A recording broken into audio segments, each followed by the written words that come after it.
Well, today is the 30th of August, and I wanted to talk a little bit about something. I had a conversation with somebody the other day. Um, it was something that I think I. All right. Well, it's basically me bitching. If you want to hear me bitching, just turn it off. And this is just some advice too. So I was at somebody's house yesterday, or maybe it was the day before, who had she had a couple dogs, and they were, I don't know what breed it was. It was either a Lhasa Apso or a Maltese or a Shih Tzu, whatever. One of those small walking mops. And he was a little disheveled looking, and reached down to pet him. And as soon as I stroked his back, I knew this was an old dog. He was just skin and bones. So I said to the, I said to the lady, I said, "Oh," I said, "I take your dog's pretty old." She says, "Yeah, he's 17." I said, "Oh, yeah, is he blind and deaf?" She said, "How did you know?" And I said, "I've had a lot of dogs in my life." So we started talking about veterinarians and so on and so forth. And so this is the crux of my rant for the day. Well, let's look at it this way. Man, I've owned so many dogs over the years. I recently have had 6, and I'm down to the last one. And she's almost 20. And she's in really good shape because she's Chihuahua and Dachshund. And Chihuahuas are the longest lived dog breed. And she's got good genes. And she's just now starting to get a little gray. Now, if you go on the other end of the spectrum, a Great Dane usually doesn't make it past 8 years. If you like dogs, don't get a Great Dane. You're only going to get 8 years with them. But here's where it goes. Many, many years ago, I had a friend of mine who was quite old. Said to me, and he was a hunter all his life and always had hunting dogs. He said this to me, and I'll never forget it. He said, "I've owned dogs my whole life. And despite all the advancements in medical care with dogs, they still only live about 15 years. And I started to think about that. He's absolutely right. No amount of medical care is going to really prolong your dog's life. It's a creature that generally doesn't live past 15. Cats will live a little longer, and they definitely don't age like dogs. Dogs age like people. They go blind, they go deaf, they get dementia, they get arthritis. Cats, they get bony, and they may go deaf, but I've never seen a blind cat when it got old. I'll be honest with you. They usually end up getting kidney failure, and that's the end of it at about 20. I've owned plenty of cats, too.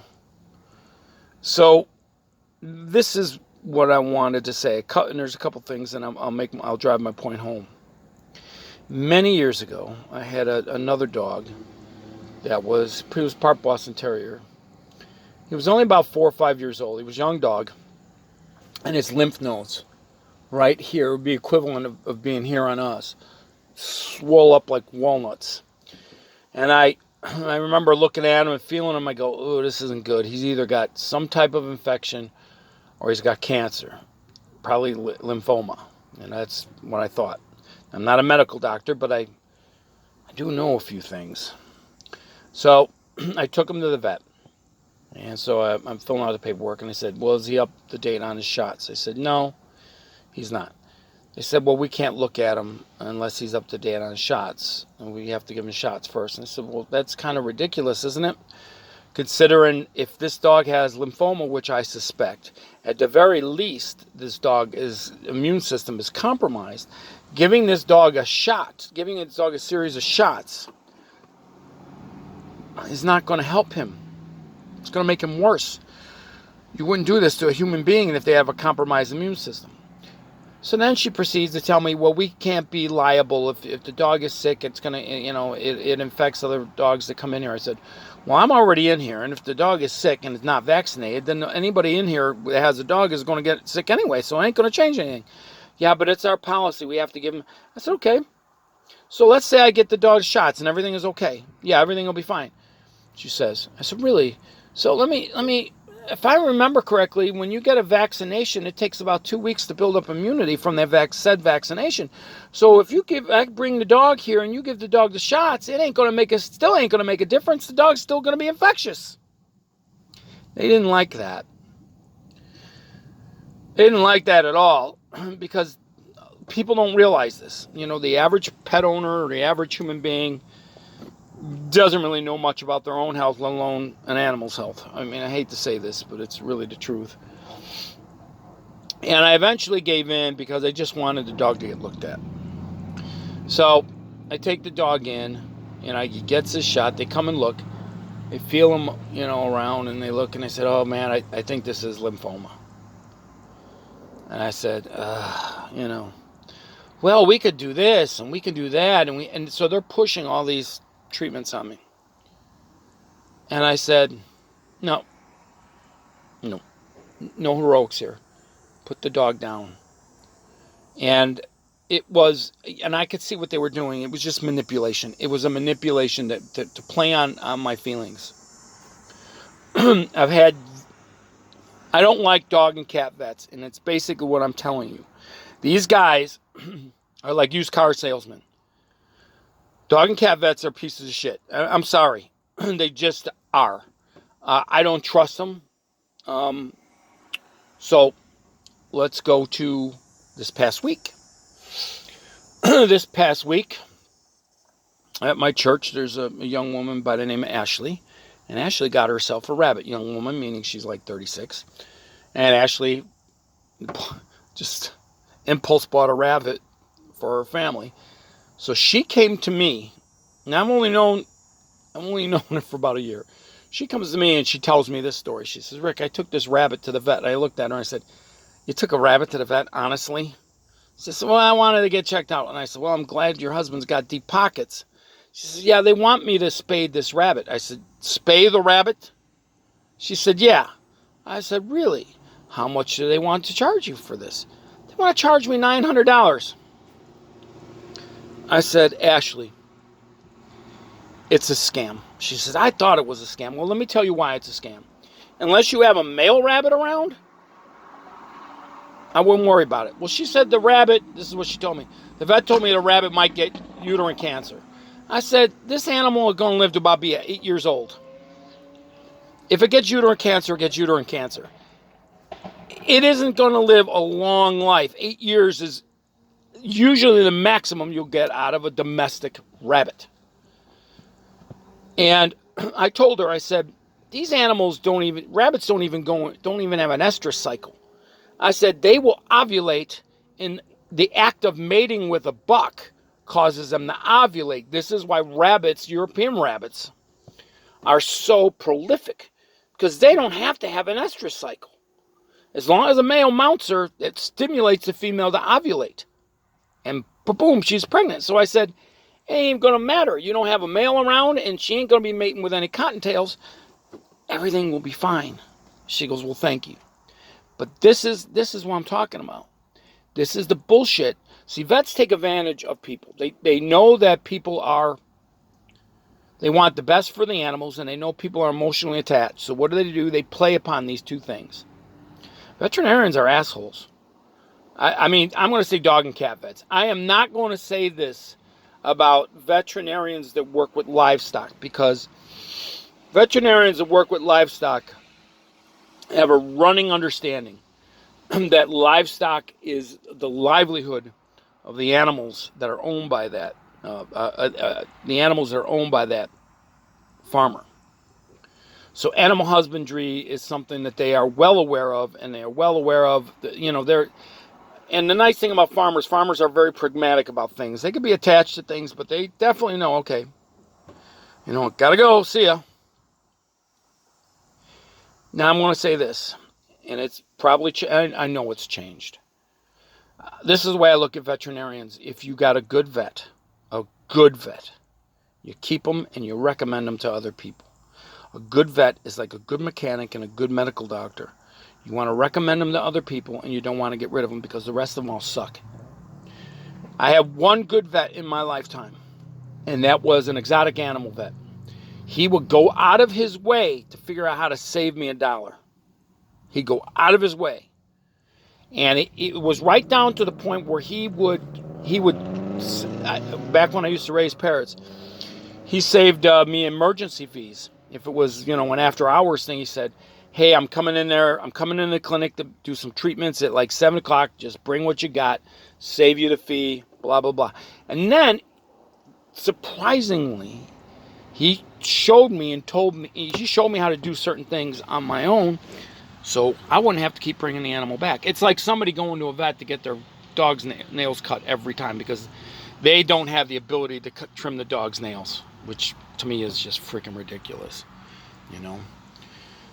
And I've learned to take care of everything that I ever had, for the most part, minor things, I can remember hamsters that had issues with their teeth, and I would clip their teeth. I wasn't taking them to the vet for it. I just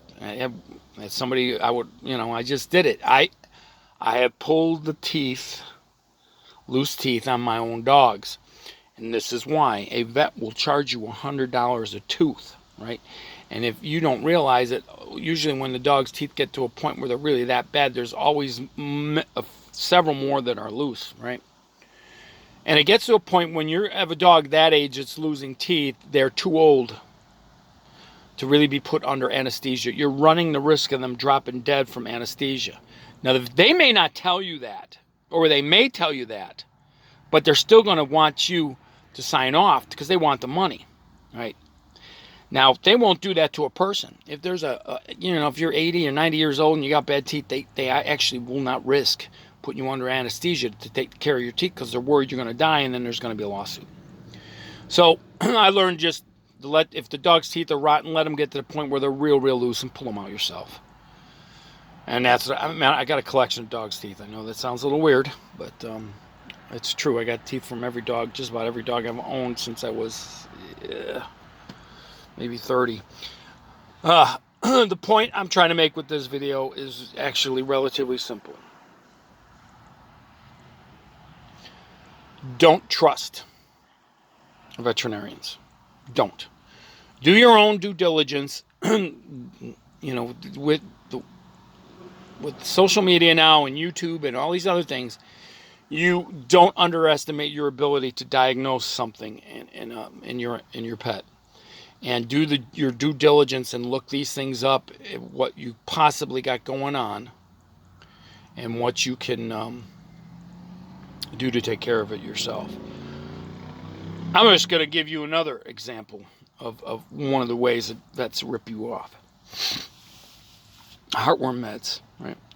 You're giving the dog a small dose of a toxin, enough to kill the larva of the heartworm parasite that comes from mosquitoes. So if you keep a small dosage of this in the dog's bloodstream, it kills the larva. They charge a fortune for this.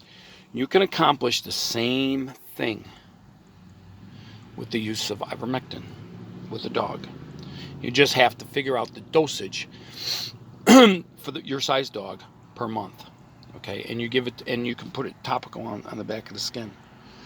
Absorb. You don't have to give them a pill or anything. You just find out how much you need, as per milliliter, and you get it absorbed into the skin, and it will work just like heartworm meds. Save yourself a fortune. Back in the day, and I got a bottle of ivermectin about this big, ivermectin Poron. I've used it for all kinds. I use it for chickens and pigeons, and it kills everything. Kills fleas and lice and ticks and all that. And the proper dosage, it kills everything. And it works that way too. And you save yourself a bottle this big is going to last you the lifetime of the dog, if not more. And you don't have to give the dog that in the off season. And here's the other thing about heartworms. If your dog ain't going out at night and it's not living outside in a doghouse or a kennel, you really don't have to worry about it too much.